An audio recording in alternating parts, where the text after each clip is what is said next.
Good morning everyone. Government degree in PG College, Bhadrachalam. Department of History తరపున మనం ఈ YouTube channel చూస్తున్నాం. I am M. Kiran Kumar, lecturer in history, Government degree and PG College, Bhadrachalam. మనం ఈరోజు BA first year సంబంధించినటువంటి first ఇయర్లో first semester సంబంధించినటువంటి అంశాలు పరిశీలిద్దాం. అందులో కుషాణులు అనేటువంటి అంశాన్ని మనం ఈరోజు ఒకసారి చర్చిద్దాం. భారతదేశాన్ని పరిపాలించినటువంటి విదేశీయులు వాస్తవానికి అంటే మౌర్య అనంతర దాంట్లో శుంగులు, కణ్వులు, ఇండో గ్రీకులు, శకులు, పార్డియన్లు, కుషాణులు వంటి అనేక విదేశీ పాలకులు మనకు ఈ ప్రాంతంలోకి వచ్చి ఇక్కడ పరిపాలన చేయడం మనం చూస్తాం. అలాంటి వాళ్ళలో మనం కుషాణులు భారతదేశాన్ని పరిపాలించినటువంటి విదేశీ రాజవంశాలలో అత్యంత ముఖ్యమైన వారిగా మనం చెప్పుకుంటాం. ఎందుకంటే వీళ్ళు మౌర్యుల తర్వాత గుప్తులకు మధ్యకాలం అంటే మౌర్యులకి గుప్తులకి మధ్యకాలంలో ఒక పెద్ద సామ్రాజ్యాన్ని స్థాపితం చేసినటువంటి ఒక పెద్ద రాజ్యం అనేది ఒక స్థాపితం చేసినటువంటి వారు కుషాణులే. ఈ కుషాణులు వాయువ్య చైనాకు చెందినటువంటి యూచి తెగకు చెందిన వాళ్ళు. ఈ యూచికి తెగకు చెందిన వాళ్ళు కుషాణ చైనా ప్రాంతం వాళ్ళు అక్కడ హూణులు తరిమివేయడంతో బ్యాక్టియా ప్రాంతానికి చేరుకొని అక్కడ ఉన్నటువంటి శకులను ఓడించి బ్యాక్టియాలో స్థిరపడ్డారు. ఈ స్థిరపడినటువంటి వీరు కుషాణుల్లో ఒక తెగ చెందినటువంటి కుజల కార్డ్పైసిస్ మిగతా తెగలన్నిటిపైన ఆధిపత్యాన్ని సాధించి కుషాణ రాజ్యాన్ని స్థాపితం చేస్తాడు. ఈ కుజల కార్డ్పైసిస్ కాబూల్, కాందహార్ దాటి తక్షశిల వరకు రాజ్యాన్ని విస్తరణ చేసి క్రీస్తు 15 నుంచి 65 వరకు దాదాపుగా 50 సంవత్సరాల పాటు ఈయన పరిపాలన మనం చూస్తాం. ఇతను జారీ చేసినటువంటి నాణ్యాలు కూడా మనకు ఇతని యొక్క విజయాలను సూచిస్తూ ఉంటాయి. కుజల కార్డ్పైసిస్కు మహారాజా, రాజాదిరాజా, దేవపుత్ర అనేటువంటి బిరుదులు మనం చూస్తాం.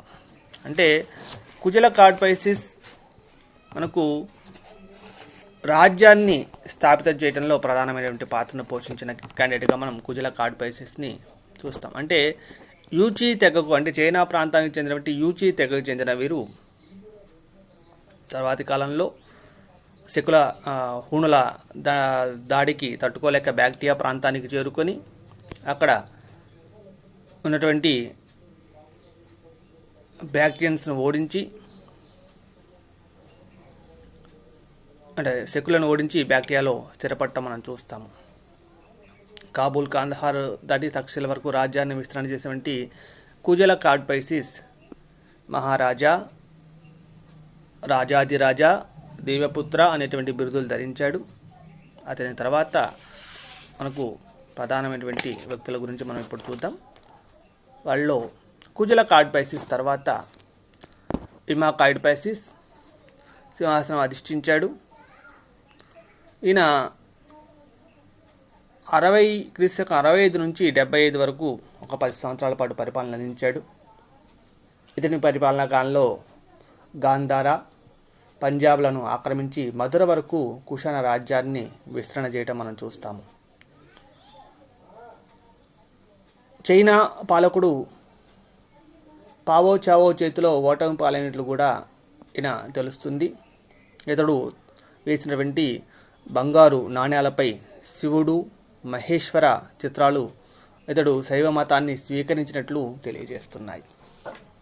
అంటే మనం కుషాణులు అనేటువంటి టాపిక్లో కుజల కార్డ్పైసిస్ రాజ్య స్థాపన చేసినట్టుగా, రాజ్యం అంటే ఇతర కుషాణ తెగలను ఓడించి రాజ్య స్థాపన చేసినట్టుగా మనం చూసాము.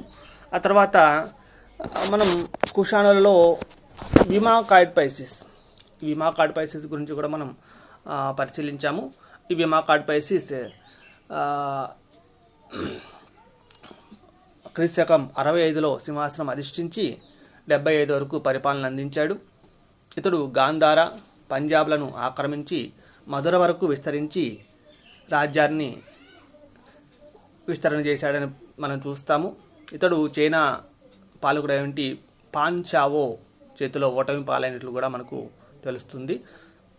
ఇక తర్వాత ఇతడు అనేక నాణ్యాలు ముద్రణ చేశాడు. ఆ నాణ్యాలపై మహేశ్వర, శివుడు అనేటువంటి సంబంధించిన విగ్రహ అంటే బొమ్మలు, చిత్రాలు మనం కనపడటంతో ఇతడు శైవ మతాన్ని ఆదరించినట్టుగా మనం చెప్పవచ్చు.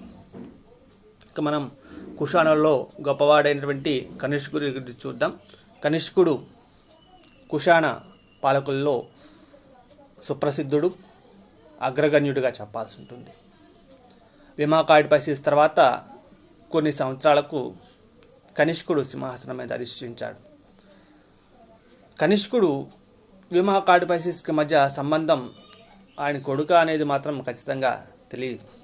ఎందుకంటే కుషాణ ఈయన 75 వరకు మనం పరిపాలన చేస్తాడు. ఆయన తర్వాత విమాకాడ్పైసిస్ తర్వాత కనిష్కుడు సింహాసనం మీద కూర్చుంటానికి ఆయనకి కొన్ని సంబంధం మనకు పెద్దగా తెలియలేదు. అందుకనే విమాకాడ్పైసిస్ అనంతరం వెంటనే కనిష్కుడు సింహాసనం మీద కూర్చోలేదు. కారణం ఎందుకంటే ఆయన కొడుక లేకపోతే వేరే క్యాండిడేట్ అనేది ఆయన వాళ్ళ మధ్యటువంటి వారసత్వం ఎలా వచ్చిందనేది మాత్రం ఎవరికీ పెద్దగా తెలియదు. ఇంక తర్వాత శాసనాలు, నాణ్యాల ఆధారంగా కనిష్కుడు ఉత్తరప్రదేశ్, పంజాబ్, వాయువ్య సరిహద్దు రాష్ట్రం, సింధు, మధుర, వారణాసి ప్రాంతాలను పాలించాడు. కనిష్కుడు కాలంలో కల్హనుడు రాజతరంగిణి, తర్వాత కాశ్మీర్ కనిష్కుని రాజ్యంలో ఉండేదని మనకు రాజతరంగిణి పేర్కొంటాం మనం చూస్తాం. కాశ్మీర్ ప్రాంతం ఆక్రమించిన తర్వాత కనిష్కుడు తన విజయానికి చిహ్నంగా కాశ్మీర్లో కనిష్కపురము అనేటువంటి ఒక నగరాన్ని నిర్మించినట్లు కూడా మనకు తెలుస్తుంది. చైనా పాలకుడైనటువంటి పాంచావో చేతిలో పాంచావును ఓడించి కాస్గర్, యార్కాండ్, బోలాన్ ప్రాంతాలను ఇతను పొందాడు. అంటే పాంచావో చేతిలో మనకు విమాకాడ్పైసిస్ ఓడిపోతాడు, కానీ పాంచావును ఇతను ఓడించాడు. కనిష్కుడి పరిపాలనా కాలంలో పాటలీపుత్రంపై దాడి చేసి పాటలీపుత్రాన్ని కూడా ఆక్రమించి అక్కడ బౌద్ధ మతానికి సంబంధించినటువంటి అశ్వఘోషుణ్ణి తన వెంట తీసుకెళ్ళాడు. కనిష్కుడు పాటలీపుత్రంపై దాడి అనంతరం అశ్వఘోషుని తీసుకెళ్ళాడు. కనిష్కుని రాజధాని పురుషపురం లేదా పెషావర్. ఈ కనిష్కునికి దేవపుత్ర, సిజర్ అనేటువంటి బిరుదులు ఉన్నాయి. ఇతని కాలంలో క్రీస్తకం 78లో కనిష్క శకం అనేటువంటి ఒక శకాన్ని ప్రారంభించి ఇతని శకాన్ని శక సంవత్సరంగా పిలవడం మనం చూస్తాము. తర్వాత కనిష్కుడి కాలంలో కనిష్కుని మరణానంతరం వశిష్ఠుడు కొద్ది కాలం పరిపాలించటం మనం చూస్తాం.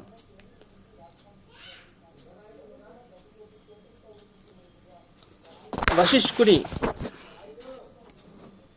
తర్వాత హవిష్కుడు వశిష్ఠుని వారసుడుగా మనం చూస్తాం. అతని శాసనాలు, నాణ్యాలు కూడా ఇతర విశాల ప్రాంతంగా పాలించినట్టుగా మనకు తెలియజేస్తున్నాయి. హవిష్కుని నాణ్యాలపై హిందూ, గ్రీకు దేవతల బొమ్మలు మనకు కనిపిస్తాయి.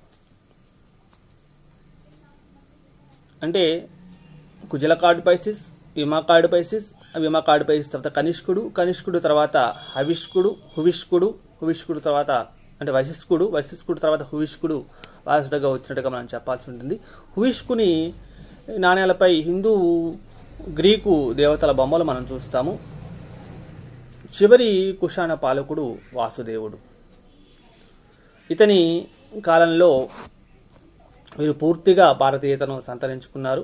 వాసుదేవుడు అనే పేరులోనే మనకు తెలుస్తుంది. మనకు కనిష్కుడు, వశిష్కుడు ఇలాంటి పేరు కంటే వాసుదేవుడు అనే పేరులోనే మనకు భారతీయత మనకు కనబడుతుంది. ఇతని శాసనాలు మధుర ప్రాంతానికే పరిమితమైనందున కుషాణ సామ్రాజ్యం ఇతని కాలంలో క్షీణించిందనిగా మనం చెప్పుకోవాల్సి ఉంటుంది.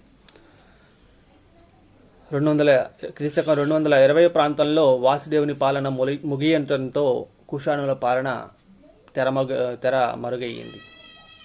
అంటే మనకు క్రీస్తకం 15 నుంచి 65 వరకు కుజలకాడ్పైసిస్, 65 నుంచి 75 వరకు విమాకాడ్పైసిస్, తర్వాత 78 నుంచి మనకు 78లో ఈయన శక సంవత్సరం స్టార్ట్ చేశాడు కాబట్టి కనిష్కుడు పీరియడ్. ఆ తర్వాత 220 వరకు వీళ్ళ పరిపాలన ఉన్నట్లుగా మనం చూడాల్సి ఉంటుంది. ఆ 220లో వాసుదేవుని యొక్క పరిపాలన అంటే మధ్యలో వశిష్కుడు, హువిష్కుడు తర్వాత మనకు మిగిలిన వాళ్ళ గురించి మనకు పెద్దగా తెలియదు. ఆ చివరి పాలకుడు మాత్రం వాసుదేవుడి యొక్క పాలన 220లో ముగియటంతో కుషాణుల పాలన అయితే అంతమైంది. ఇంకా మనం సుప్రసిద్ధుడైనటువంటి కనిష్కుని యొక్క పరిపాలనా విధానాన్ని మనం ఒకసారి పరిశీలన చేస్తే, కనిష్కుడు పరిపాలనా వ్యవస్థలో దేశీయ విదేశీయ అంశాలను మేళవించాడు. ప్రధానంగా శకుల పాలనా వ్యవస్థను అనుసరించినప్పటికీ అందులో కొన్ని మార్పులు చేశాడు. పశ్చిమోత్తర రాష్ట్రాల్లో రాష్ట్ర పాలకును క్షాత్రప, మహాక్షాత్రప వ్యవస్థలపై పర్షియా దేశ ప్రభావం మనం చూస్తాము. మధ్య భారతంలో రాష్ట్ర పాలకులను అమాత్య అని పిలవటం, మహాసేనాపతులు అని పిలవటం మనం చూస్తాము. కుషాణుల కాలంలో ముఖ్యంగా రాజు దైవాంశ సంభూతుడైనటువంటి సిద్ధాంతాన్ని విశ్వసించారు. తమను తాము దైవ సమానులుగా రాజులు భావించారు. అయినప్పటికీ ప్రజా సంక్షేమమే తమ యొక్క ధ్యేయంగా ఈ కుషాణ పాలకులు పరిపాలించారు. శకుల పాలనా విధానాన్ని సాంప్రదాయమయంగా ఉన్నప్పటికీ ఏకకాలంలో తండ్రి కొడుకులు పాలించే విధానాన్ని వీళ్ళు అనుసరించారు. రాజ్యాన్ని వీళ్ళ కాలంలో ఆహారాలు, జనపదాలు, విషయాలు అనేటువంటి ప్రాంతీయ విభాగాలుగా విభజన చేసినట్టు మనకు తెలుస్తుంది. అంటే పాలనా సౌలభ్యం కోసం రాజుకు మంత్రి పరిషత్ ఇలాంటివి మనం చూస్తాము. మంత్రి పరిషత్తో పాటుగా కేంద్ర స్థాయి తర్వాత రాష్ట్ర స్థాయిని ఆహారాలని పిలిచారు. ఆహారాల తర్వాత జనపదాల తర్వాత విషయం అనేటువంటి ప్రాంతీయ విభాగాలను మనం చూడవచ్చు. దండనాయక అనేటువంటి ప్రాంతీయ పాలకుడు రాజుకు సైనిక, పౌర పాలనలో సహకారం అందించేవాడు. రాజ అమాత్య రాజుకు ప్రధాన సలహాదారుగా ఉండేవాడు. గ్రామిక అనే ఆయన గ్రామ పాలనను నిర్వహిస్తూ భద్రపాల అనేటువంటి అధికారుల సహాయంతో గ్రామ పరిపాలన నిర్వహించేవాడు. మనం కేంద్ర స్థాయిలో రాజు దైవాంశ సంభూతుడైనటువంటి భావనతో కుషాణ పాలకులు పరిపాలించారు. కుషాణులు తమ పరిపాలనలో ఎక్కువగా శకుల యొక్క పరిపాలన విధానాన్ని అనుసరించినప్పటికీ కొన్ని మార్పులైతే మనం చూస్తాము. రాజుకు ఇక్కడ అమాత్య, మహాసేనాపతులు అనేటువంటి వాళ్ళు రాష్ట్ర పాలకుల్లో మనం చూస్తాము. మనకు రాజు దైవాంశ సంభూతుడు అనే భావన ఉన్నప్పటికీ ప్రజా సంక్షేమమే తమ ధ్యేయంగా పరిపాలించినట్లుగా మనం చూడాల్సి ఉంటుంది. రాజ్యాన్ని ఆహారాలు, జనపదాలు, విషయాలుగా విభజన చేయటం మనం చూస్తాము. దండనాయకుడు అనేటువంటి ప్రాంతీయ పాలకుడు రాజుకు సైనిక పౌర పాలనలో సహకారం అందించేవాడు. రాజు అమాత్య అనేటువంటి ఆయన ప్రధాన సలహాదారుగా ఆయన సలహాలు స్వీకరించేవాడు. గ్రామ పాలనలో గ్రామిక భద్రపాల అనేటువంటి అధికారులు పరిపాలన నిర్వహించేవాళ్ళు గ్రామ పాలన. తర్వాత మనం ఆర్థిక స్థితి వస్తే, ఆర్థిక స్థితిలో కుషానుల పరిపాలనా కాలంలో ప్రజలు సుఖ సంతోషాలతోనే ఉన్నట్టు మనకు తెలుస్తుంది. వ్యవసాయం ప్రధాన వృత్తిగా, వ్యవసాయంతో పాటు ఇతర వృత్తులు కూడా అనుసరించారు. ప్రధానంగా వ్యవసాయ కుటుంబం వ్యవసాయం ద్వారానే రాజ్యానికి ఎక్కువ ఆదాయం వచ్చేది. వ్యవసాయంతో పాటుగా ఇతర వృత్తులు చూసినట్లయితే కమ్మరులు, కుమ్మరులు, స్వర్ణకారులు, గాజు సామాగ్రి వారు, దంతపు వస్తువుల వారు, ఇలాంటి వాళ్ళు మనకు ప్రధానంగా కనిపిస్తారు. కుషానుల కాలంలో వ్యాపారం, దేశీయ వ్యాపారం, విదేశీ వ్యాపారం కూడా బాగా ఎక్కువగా జరిగిందని చెప్పాల్సి ఉంటుంది. ఆర్థిక వ్యవస్థలో నాణ్యాలు కూడా మనం చూస్తాము, నాణ్యాలు ఉపయోగించారు. దేశీయ విదేశీయ వ్యాపారం శ్రేణుల ఆధ్వర్యంలో జరిగాయి. రకరకాల శ్రేణులు మనం చూస్తాము. ముఖ్యంగా 18 రకాల శ్రేణులు మనం చూస్తాము. శ్రేణి అంటే వ్యాపార సంఘాలను శ్రేణి అనే పేరుతో పిలిచారు. ఆ శ్రేణికి శ్రేష్ఠి అనేటువంటి వాడు అధ్యక్షుడిగా ఉండేవాడు. శ్రేష్ఠి అధ్యక్షతన వాళ్ళకి కొన్ని రూల్స్ అండ్ రెగ్యులేషన్స్ పెట్టుకొని ఆ రూల్స్ రెగ్యులేషన్స్ ద్వారా వాళ్ళు వ్యాపారం చేయటం మనం చూస్తాము. శ్రేణులు తమ యొక్క విధి నిర్వహణలో అనేక నియమ నిబంధనలు పెట్టుకొని వాటి ఆధారంగా వ్యాపారం నిర్వహించేవారు. ఈ శ్రేణులు కొన్ని సందర్భాల్లో ప్రజాహిత కార్యక్రమాల్లో కూడా పాల్గొన్నట్టుగా మనకు కొన్ని సమాచారం తెలుస్తుంది. అలానే వ్యాపారం కోసం పట్టణాలను కలుపుతూ రహదారులు చేయటం వల్ల వ్యాపార అభివృద్ధి బాగా జరిగిందని చెప్పాల్సి ఉంటుంది. మనకి ఇక్కడ వణిక్కాలు అనేటువంటి స్థానిక వ్యాపారులు ఉంటే, శార్దావాహులు అనేటువంటి వారు సుదూర ప్రాంతాల్లో వ్యాపారం నిర్వహించేవారు. అంటే ఇక్కడ మనకు వణిక్కాలు స్థానిక వ్యాపారం చేస్తూ శార్దావాహులు సుదూర ప్రాంతాలతో వ్యాపారం చేయడం అనేది దేశీయ విదేశీ వ్యాపారానికి సంబంధించిన వివరాన్ని మనకు అందిస్తుంది.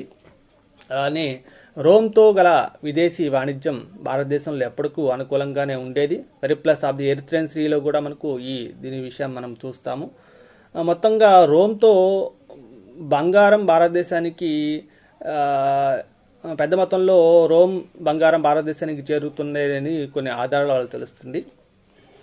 ముఖ్యంగా ఆ టైంలో బరకొచ్చం ప్రధానమైనటువంటి ఓడరేవుగా పనిచేసేది. వజ్ర వైడూర్యాలు, విలువైన రాళ్ళు, నూలు వస్త్రాలు ప్రధాన ఎగుమతిగా ఉండగా, బంగారము, వెండి, రాగి, మద్యం ప్రధాన దిగుమతులుగా ఉన్నాయి. అంటే మనకు విదేశీ వ్యాపారం బాగా జరిగినట్టుగా మనకు విదేశీ వ్యాపారంలో మనకు బరకొచ్చం ప్రధాన ఓడరేవుగా పనిచేసింది.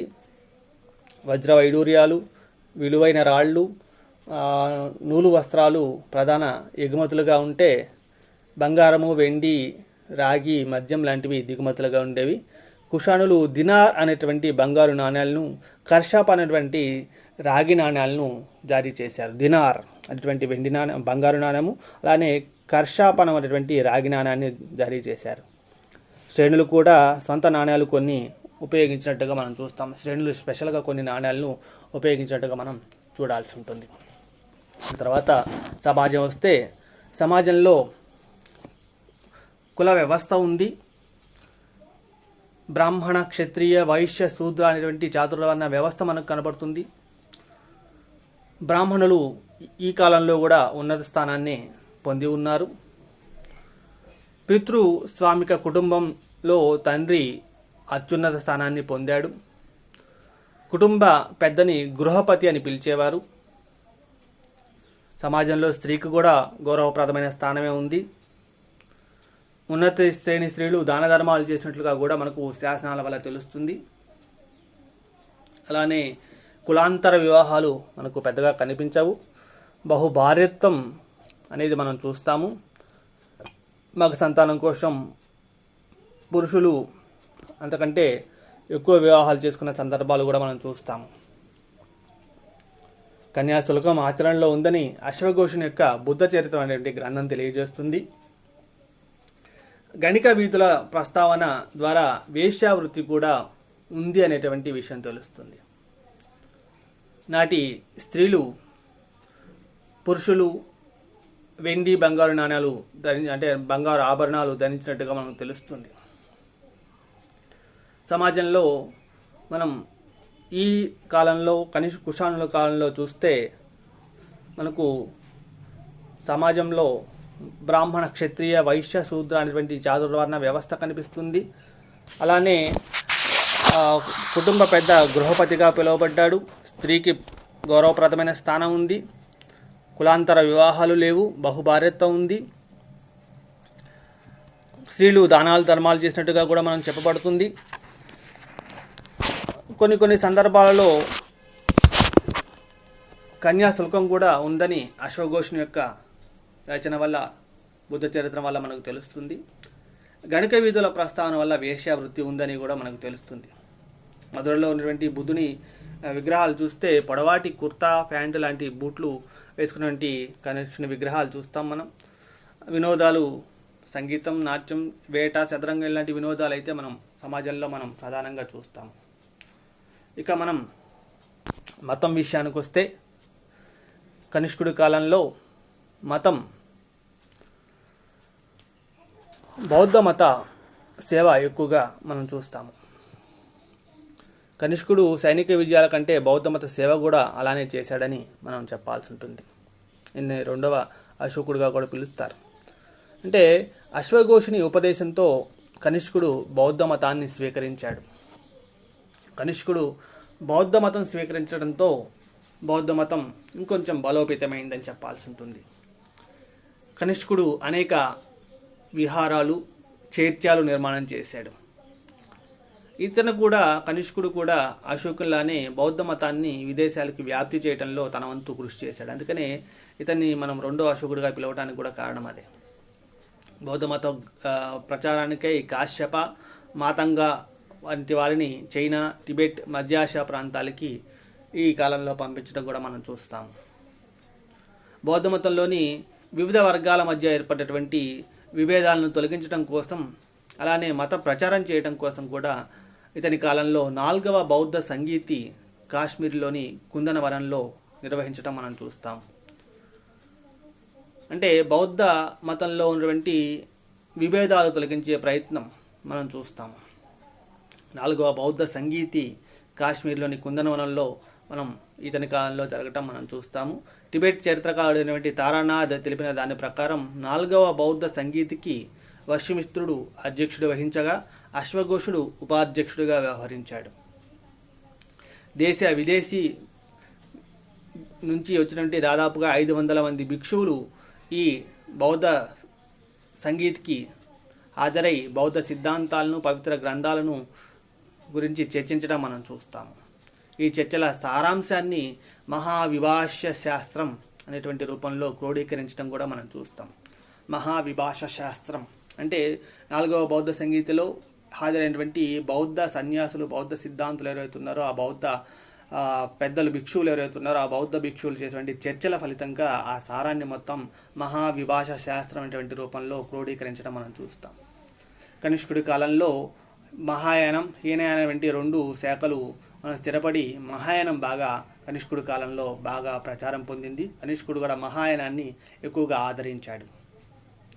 బౌద్ధ మతాన్ని స్వీకరించినప్పటికీ కనిష్కుడు ఇతర మతాలను కూడా సమానంగానే చూశాడు. ఎందుకంటే అతని నాణ్యాల మీద హిందూ, గ్రీకు, పారసీక దేవతల యొక్క చిత్రాలు మనం చూస్తాం. కాబట్టి అన్ని మతాల యొక్క సమానంగా చూసినట్టుగా మత సహనాన్ని ప్రదర్శించినట్టుగా మనం ప్రత్యేకంగా చెప్పాల్సి ఉంటుంది. కనిష్కుడు కాలంలో మనం ఎందుకంటే సైనిక విజయాలు ఎంత గొప్పయో అలానే బౌద్ధ మత సేవ కూడా అలాంటి గొప్ప సేవనే చేశాడు. అతని కాలంలో అశ్వఘోషుని యొక్క సలహా మేరకు, ఉపదేశం మేరకు బౌద్ధ మతాన్ని స్వీకరించినటువంటి కనిష్కుడు అనేక చైత్యాలను, విహారాలను నిర్మించి విదేశాలకు, చైనా, టిబెట్ లాంటి దేశాలకు కూడా కశ్యప, మాతంగ లాంటి వాళ్ళని పంపడం మనం చూస్తాము. ఇతని కాలంలో కాశ్మీర్లో కుందనవనంలో 4వ బౌద్ధ సంగీతిని నిర్వహించడం కూడా మనం చూస్తాము. ఇతని కాలంలో మహాయానం, హీనయానంలో మహాయానం బాగా ఆదరించడం కూడా మనం చూస్తాము. ఇతని కాలంలో మనకు కనిష్కుడి కాలంలో ఇతర మతాలను ఎక్కడ హింసించినట్టుగా బాధపెట్టినట్టుగా చూడడం, అందరినీ సమానంగా చూసినట్లు ఆయన వేసినటువంటి నాణ్యాల మీద ఉన్నటువంటి దాని ప్రకారం ఆ నాణ్యాల్లో ఉన్నటువంటి హిందూ, గ్రీకు, పారసీక దేవతల చిత్రాల వల్ల పరమత సహనం అనేది మనకు కనబడుతుంది. సాహిత్య రంగంకి వస్తే కనిష్కుడు సాహిత్య రంగంలో కూడా తన వంతు సేవను చేశాడు. అతని ఆస్థానంలో బహుముఖ ప్రజ్ఞాశాలైనటువంటి అశ్వఘోషుడు ఉన్నాడు. అశ్వఘోషుడు బుద్ధ చరిత్రం, సౌందరనందనం, శారీపుత్ర ప్రకరణం వంటి గ్రంథాలు రచించాడు. ఆచార్య నాగార్జునుడు కనిష్కుడి కాలం నాటి గొప్ప తత్వవేత్తల్లో ఒకడు. మహావిభాష శాస్త్రంను క్రోడీకరించినటువంటి వసుమిత్రుడు కూడా కనిష్కుని ఆస్థానంలోని వాళ్ళే. మనం స్పెషల్గా కనిష్కుని యొక్క ఆస్థాన వైద్యుడు చరకుడు గురించి చూస్తే చరకుడు చరక సంహిత అనేటువంటి గ్రంథాన్ని రచించడం కూడా మనం చూస్తాం. ఇలా కనిష్కుడి కాలంలో అశ్వఘోషుడు బుద్ధ చరితం, సౌందరనందనం, శారీపుత్ర ప్రకరణం అనేటువంటి గ్రంథాలు రచించగా ఆచార్య నాగార్జునుడు తత్వవేత్తగా అనేక గ్రంథాలు రచించడం కూడా మనం చూస్తాము. మహావిభాష శాస్త్రాన్ని క్రోడీకరించినటువంటి వసుమిత్రుడు కూడా కనిష్కుని యొక్క ఆస్థానంలోనే ఉన్నాడు. చరకుని యొక్క ఆస్థాన వైద్యుడు చరకుడు చరక సంహిత అనేటువంటి గ్రంథాన్ని రచించాడు. ఈ విధంగా కనిష్కుడి కాలంలో సంస్కృత భాష బాగా వికసించినట్టుగా చెప్పాల్సి ఉంటుంది. ఇక వాస్తుశిల్పకళకు వస్తే కనిష్కుడి కాలంలో బౌద్ధ మత చైత్యాలు, విహారాలు నిర్మించారు. ఆల్బెరోని రచన ప్రకారం పురుషపురంలో చైత్యము, విహారము నిర్మించారు. కాశ్మీర్లోని కనిష్కపురంలో అనే నగరాన్ని నిర్మించినట్టుగా మనకు కలహనుడి యొక్క రాజతరంగి తెలుస్తుంది. అంటే కాశ్మీర్లో కలహన రాజతరంగిని ప్రకారం ఒక కనిష్కపురం అనే నిర్మాణం జరిగినట్టుగా మనకు తెలుస్తుంది. కనిష్కుడు తన రాజధాని పురుషపురంలో 13 అంతస్తులు గల 400 అడుగుల గోపురం నిర్మించి అందులో ఒక బుద్ధ విగ్రహాన్ని ప్రతిష్ఠించినట్టుగా కూడా మనం చూస్తాము. అంటే వాస్తుశిల్పకళలో మనం స్పెషల్గా అనేక చైత్యాలు, విహారాల నిర్మాణం ఈ టైంలో జరిగింది.